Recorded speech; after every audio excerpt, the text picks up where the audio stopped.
Di suatu sudut kota Roma, di dinding sebuah kedai makan, ada lukisan wajah seorang laki-laki. Rahangnya persegi, lengannya besar. Di bawah wajahnya, nama ditulis dengan huruf kapital. Anak-anak kecil berlari melewati gambar itu sambil menirukan gerakan pedang. Perempuan-perempuan muda berbisik menyebut namanya. Seorang senator bahkan pernah mengakui, dengan malu-malu, bahwa dia mengagumi cara laki-laki itu bergerak di arena. Gladiator adalah selebriti terbesar Roma. Wajahnya ada di tembikar, namanya ada di grafiti tembok. Popularitasnya melampaui politisi dan filsuf. Tapi malam itu, setelah riuh sorak di arena surut, laki-laki dalam lukisan itu pulang ke sel berjeruji. Tidak ada karier lain di dunia kuno yang segemerlap itu. Dan tidak ada karier lain yang semenyedihkan itu. Ini bukan cerita tentang kepahlawanan. Ini cerita tentang sebuah mesin dan manusia-manusia yang dimasukkan ke dalamnya.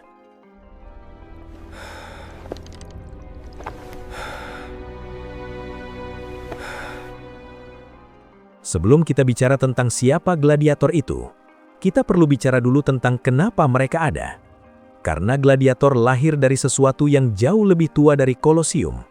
Tahun 264 sebelum Masehi, keluarga bangsawan Romawi bernama Brutus Pera baru saja kehilangan seorang anggota keluarga. Untuk menghormati arwahnya, mereka menyelenggarakan sebuah pertunjukan di Forum Boarium, pasar ternak di jantung kota Roma. 3 pasang budak dipaksa bertarung satu sama lain. Darah jatuh di tanah, penonton memandang. Ini bukan hiburan, melainkan persembahan. Roma mewarisi tradisi ini dari bangsa Etruskan, peradaban yang mendahului mereka di semenanjung Italia. Bangsa Etruskan percaya bahwa arwah orang mati membutuhkan darah manusia untuk disertai dalam perjalanannya ke alam berikutnya. Pertarungan manusia adalah ritual pemakaman. Tapi Roma adalah Roma. Mereka mengambil sesuatu yang sakral dan mengubahnya menjadi mesin kekuasaan. Dalam 200 tahun berikutnya, pertarungan gladiator bergeser dari ritual privat keluarga bangsawan menjadi tontonan publik yang disponsori negara. Dan ketika kaisar-kaisar mulai memegang kendali, Munera, nama resmi pertandingan gladiator, berubah menjadi instrumen politik yang paling efisien yang pernah diciptakan manusia. Penyair Romawi Juvenal mencatat rumusan ini, panem et circenses, roti dan sirkus. Beri rakyat makan, beri mereka tontonan, dan mereka tidak akan berpikir tentang hal-hal yang lebih berbahaya. Ini bukan sekedar frasa retorika, ini kebijakan terstruktur. Warga miskin Roma mendapat gandum gratis dari negara. Mereka juga mendapat hiburan gratis dari kaisar yang menyelenggarakan Munera. Gladiator adalah komponen kedua dari kontrak sosial itu. Selama ada darah di arena, tidak ada revolusi di jalanan. Tapi fungsi arena tidak berhenti di sana. Arena juga ruang ideologi. Roma memiliki konsep yang mereka sebut virtus, keberanian, kekuatan. Gladiator yang kalah, namun mati dengan tenang, tanpa berteriak, tanpa memohon ampun, dianggap telah menunjukkan virtus yang sempurna. Bahkan dalam kekalahan, dia membuktikan nilai-nilai Romawi. Sebaliknya, gladiator yang menangis, yang merangkak, yang berteriak minta ampun, dicemooh oleh penonton puluhan ribu orang. Kematian yang pengecut lebih memalukan dari kematian itu sendiri. Dan ada satu fungsi lagi yang jarang dibicarakan. Arena adalah satu-satunya tempat di Roma di mana seorang senator dari keluarga kaya dan seorang pedagang miskin dari Subura duduk di bawah langit yang sama, menyaksikan hal yang sama, bereaksi bersama. Kaisar duduk di podium, terlihat oleh semua orang. Di sekelilingnya, 100.000 warga dari semua kelas sosial bercampur dalam satu perasaan kolektif. Ini dirancang. Arena adalah mekanisme pemersatu sosial yang sangat kalkulatif. Jadi ketika gladiator itu masuk ke arena, dia membawa beban yang jauh lebih besar dari pedangnya. Dia adalah instrumen politik, ritual agama, simbol ideologi, dan perekat sosial, semua dalam satu tubuh yang berkeringat dan ketakutan.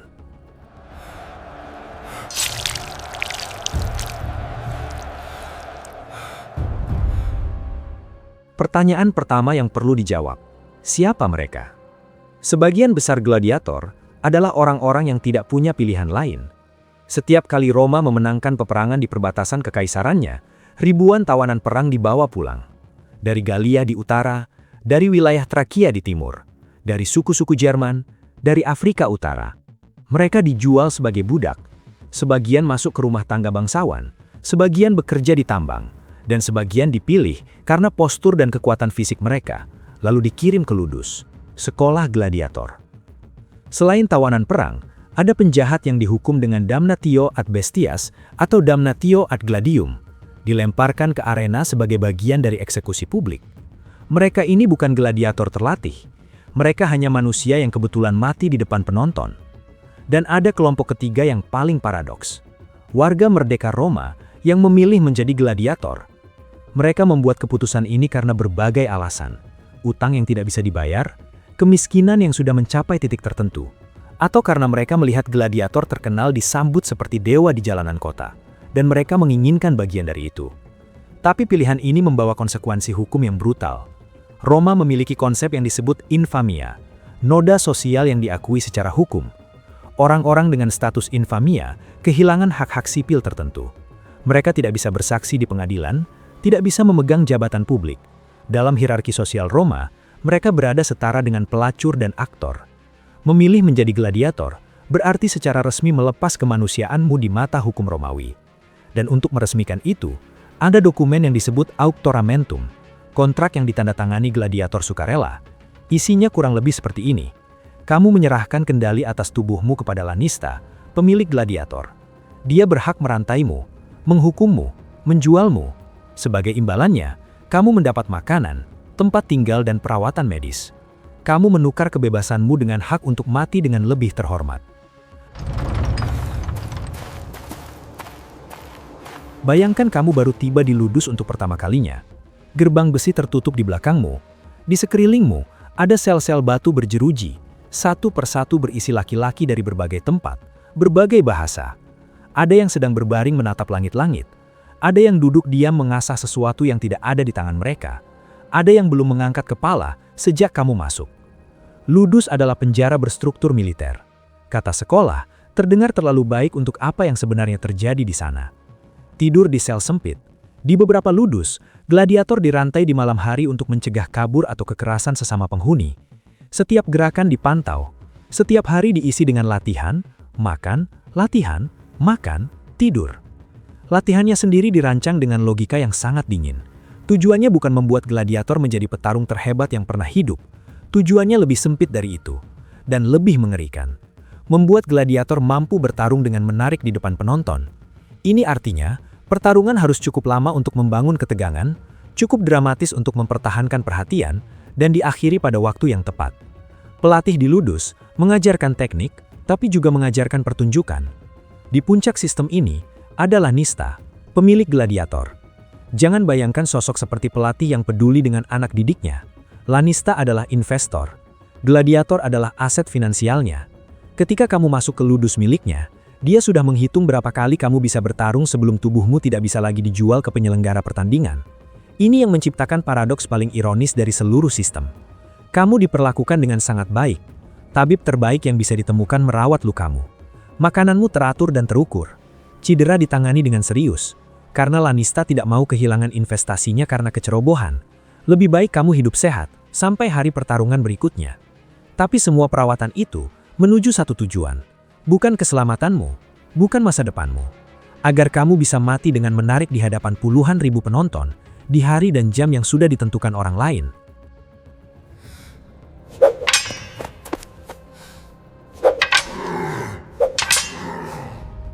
Di luar tembok Ludus, masyarakat Roma punya nama ejekan untuk gladiator, hordeari, pemakan jelai. Julukan itu muncul karena alasan yang sangat konkret. Arkeolog dari Universitas Wina yang menganalisis tulang gladiator dari pemakaman di Efesus menemukan pola nutrisi yang konsisten. Diet mereka sangat tinggi karbohidrat, gandum, kacang, jelai. Protein hewani ada, tapi dalam jumlah yang lebih sedikit dari yang kita bayangkan. Kenapa? Jawabannya ada di dalam tubuh gladiator itu sendiri. Diet tinggi karbohidrat membentuk lapisan lemak di bawah kulit, lemak subkutan.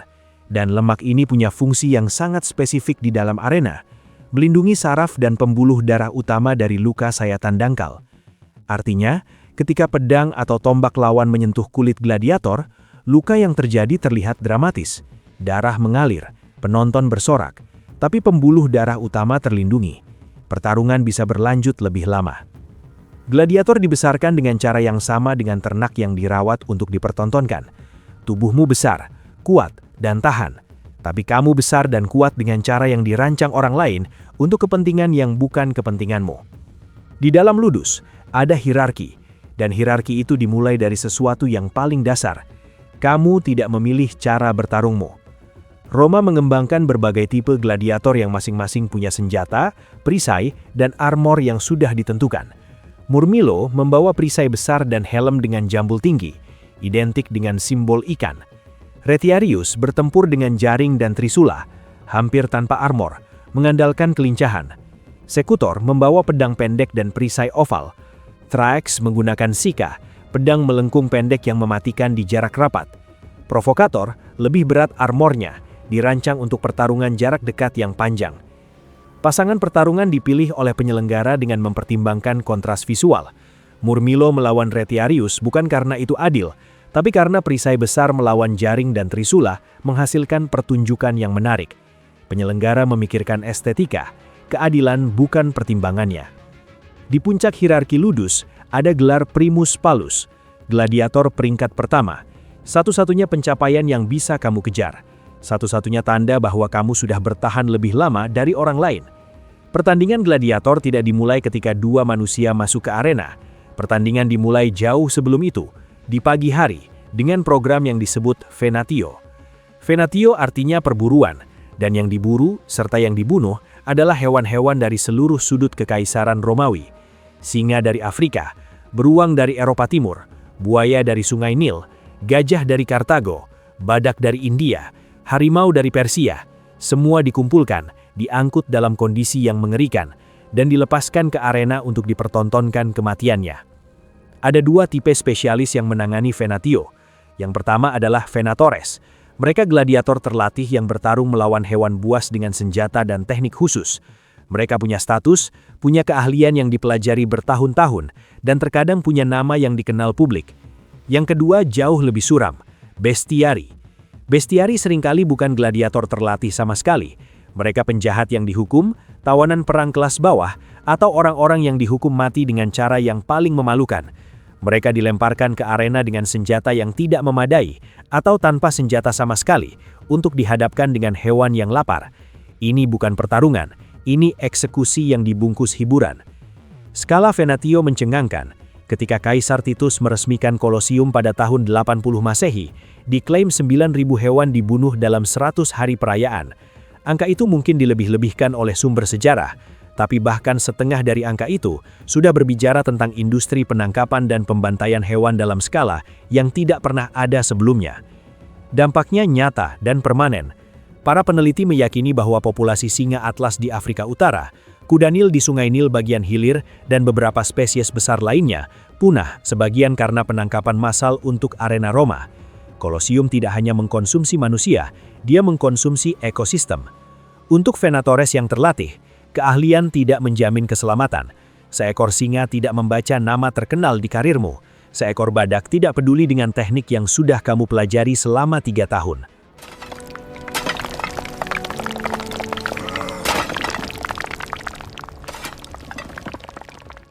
Sebelum kita masuk ke dalam arena, kita perlu meluruskan satu mitos besar.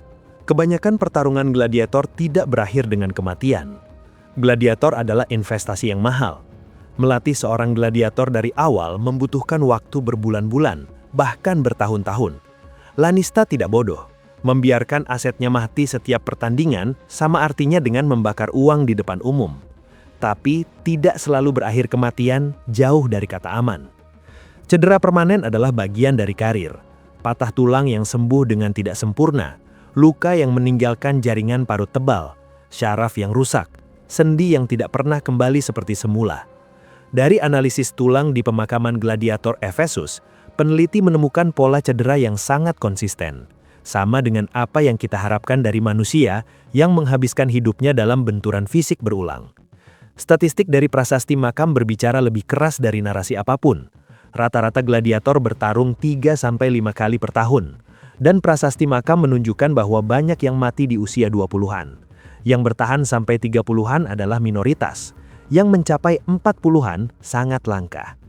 Dan ketika pertarungan sudah mencapai titik di mana salah satu gladiator tidak bisa melanjutkan, prosesnya melibatkan sesuatu yang lebih merendahkan dari sekedar kekalahan fisik. Gladiator yang kalah mengangkat jarinya, tanda menyerah dan memohon missio, pengampunan. Lalu semua mata beralih ke editor, penyelenggara pertandingan yang hari itu mendanai segalanya. Dia melihat ke penonton, penonton bersorak atau berdesis, dan dia memutuskan apakah gladiator itu layak hidup. Hidupmu pada momen itu ada di tangan orang yang beberapa jam sebelumnya sedang makan siang dan minum anggur sambil menunggumu masuk ke arena. Satu pertanyaan yang sering muncul ketika membicarakan sejarah gladiator adalah ini: apakah gladiator pernah dipaksa membunuh orang dari darah dagingnya sendiri? Jawabannya memerlukan kejujuran historis. Tidak ada bukti bahwa Roma punya kebijakan sistematis untuk mempertemukan saudara kandung biologis satu sama lain di arena. Tidak ada dokumen, tidak ada prasasti yang mengonfirmasi hal itu sebagai praktik yang disengaja. Tapi itu bukan akhir dari ceritanya. Yang terdokumentasi, dan ini sama dinginnya, adalah hal berikut. Gladiator dari ludus yang sama tinggal bersama bertahun-tahun. Mereka berlatih bersama setiap hari, makan di meja yang sama, merawat luka satu sama lain. Di dalam tembok ludus yang tertutup, tanpa keluarga, tanpa komunitas luar, satu-satunya orang yang ada adalah sesama penghuni sel di sebelah. Ikatan yang terbentuk bertahun-tahun dalam kondisi ekstrim itu nyata dan kuat. Mereka bukan saudara kandung, tapi saudara dalam arti yang paling konkret yang bisa dibayangkan. Dan sistem itu dengan sangat kalkulatif menempatkan mereka di ujung pedang satu sama lain. Ada juga kasus tawanan perang dari komunitas yang sama, sesama Galia yang ditangkap dalam ekspedisi militer Kaisar, sesama Trakia dari suku yang sama. Mereka dibawa ke Roma, dimasukkan ke ludus yang sama, dan beberapa tahun kemudian dipertemukan di arena. Seseorang yang dulu duduk di sekitar api yang sama denganmu, yang berbicara dalam bahasa yang sama, yang mengenal nama anggota keluargamu. Dan ada satu kasus yang melampaui semua ini. Kaisar Commodus yang memerintah dari tahun 177 hingga 192 Masehi adalah kaisar yang secara aktif turun ke arena dan mengklaim dirinya sebagai gladiator. Tapi cara dia mengisi arena jauh lebih gelap dari sekedar ego yang sakit. Commodus melemparkan warga bebas, mantan pejabat, bahkan orang-orang cacat fisik ke dalam arena untuk dipertontonkan kemalangannya di hadapan publik. Ini bukan kebijakan standar Roma, ini tirani personal. Tapi dia membuktikan satu hal, tidak ada perlindungan nyata bagi siapapun dari kehendak orang yang berkuasa. Yang paling penting untuk dipahami dari semua ini adalah logika di balik sistemnya. Ludus sengaja membangun komunitas, sengaja menciptakan ikatan antara penghuninya. Karena ikatan itu membuat gladiator lebih termotivasi untuk bertarung, lebih termotivasi untuk bertahan hidup, dan lebih termotivasi untuk melindungi reputasi dan statusnya. Dan kemudian sistem yang sama memanfaatkan ikatan itu, mempertemukan mereka, memaksa satu membunuh yang lain. Ini lebih kejam dari sekedar kekerasan fisik.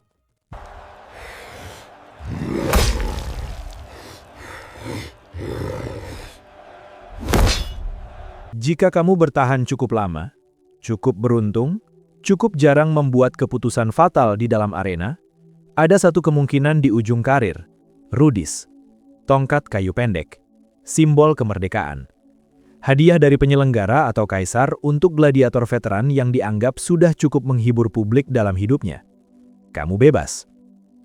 Tapi infamia tetap melekat di badanmu sampai mati. Tidak ada dokumen yang bisa menghapusnya. Kamu bebas, tapi tidak bisa bersaksi di pengadilan, tidak bisa memegang jabatan, tidak bisa kembali ke posisi sosial yang pernah ada atau yang seharusnya ada sebelum semua ini. Lebih dari itu, banyak gladiator yang menerima rudis tidak tahu harus melakukan apa dengan kebebasan itu. Selama bertahun-tahun, hidupmu terstruktur sepenuhnya oleh orang lain. Kapan bangun, kapan makan, kapan berlatih, kapan tidur. Arena memberi identitas, memberi rutinitas, memberi sesuatu yang terasa seperti tujuan, meski tujuan itu mengerikan. Di luar tembok ludus, semua itu hilang. Sebagian kembali bertarung, karena itulah satu-satunya hal yang mereka ketahui. Sebagian terjerat utang lagi dan masuk kembali ke sistem yang sama. Sebagian menjadi pelatih di ludus yang dulu memenjarakan mereka, mengajarkan teknik yang pernah hampir membunuh mereka kepada orang-orang yang akan menghadapi nasib yang sama. Film Gladiator 2000 adalah film yang luar biasa, dan ia sangat tidak akurat dalam cara yang sangat menyenangkan. Maximus, karakter Russell Crowe, adalah jenderal Romawi yang dijual sebagai budak dan bangkit menjadi gladiator legendaris untuk membalas dendam. Lintasan hidupnya dramatis, personal, dan memiliki ark protagonis yang rapi. Kenyataan sejarah jauh lebih sepi dari itu. Suara gladiator hampir tidak ada dalam catatan yang sampai ke tangan kita. Kita punya prasasti makam. Kita punya catatan dari dokter seperti Galenus yang merawat mereka. Kita punya tulisan penonton yang menyaksikan mereka mati. Tapi kata-kata gladiator sendiri, apa yang mereka pikirkan, apa yang mereka rasakan, hampir tidak ada. Mereka tidak menulis, atau kalau menulis, tidak ada yang menjaganya. Satu hal kecil yang perlu diluruskan tentang ikonografi gladiator. Gestur ibu jari ke bawah yang berarti hukuman mati, pollice verso, masih diperdebatkan oleh sejarawan. Arah ibu jari yang tepat dan maknanya yang pasti masih tidak jelas sampai sekarang. Hollywood mengambil satu interpretasi dan membuatnya menjadi fakta universal. Dan satu hal yang hampir tidak pernah muncul di film, gladiatrices, perempuan gladiator. Mereka ada, sumber sejarah seperti Suetonius dan Cassius Dio menyebutnya. Tapi mereka langka, dan diperlakukan sebagai atraksi eksotis oleh penonton yang tidak tahu bagaimana harus mengkategorikan mereka. Roma membangun peradaban yang kita kagumi sampai hari ini. Sistem hukum yang masih menjadi fondasi hukum modern. Arsitektur yang masih berdiri setelah 2000 tahun. Konsep republik yang menginspirasi konstitusi ratusan negara. Di jantung peradaban itu, setiap akhir pekan, 100.000 orang duduk di bawah langit terbuka dan menonton manusia saling melukai sampai salah satu tidak bisa berdiri lagi. Dan mereka menyebut itu virtus, kebajikan. Ada pertanyaan yang setelah semua ini masih tersisa. Kita hidup di era tanpa arena, tanpa gladiator, tanpa venatio. Tapi kita hidup di era di mana kamera mengikuti manusia yang masuk ke kandang singa metaforis setiap hari, dan jutaan orang menonton, bersorak, dan melupakannya sebelum tidur. Mungkin yang berubah hanya ukuran sel gladiatornya. Gimana menurut kalian? Tulis di kolom komentar ya. Jangan lupa like, share, dan subscribe Kopral Gondrong untuk konten menarik lainnya.